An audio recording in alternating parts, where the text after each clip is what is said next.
Hvis vi har regnestykket 924 minus 596, så kan vi bruge det spejlvendte L til at regne den ud. Hvor det er i det spejlvendte L, der bruger man ikke, hvor man låner fra et 0, eller hvis tallet det er mindre end det andet.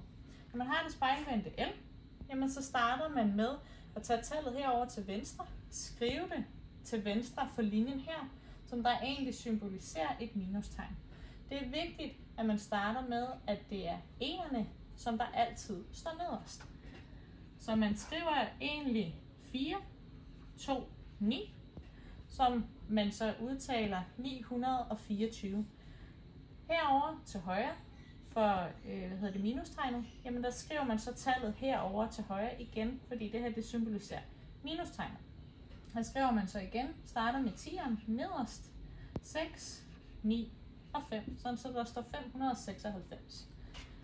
Nu trækker man så, man har et 9-tal, man skal trække 5 fra, det giver 4. 4-tallet, det skriver man så herover, så i stedet for at der kun står 2, så står der lige pludselig 42. Man siger 42 minus 9, det giver 33. Skriver 3-tallet hernede, sådan så der står 334, og det trækker du så 6 fra til sidst, sådan så det giver 328.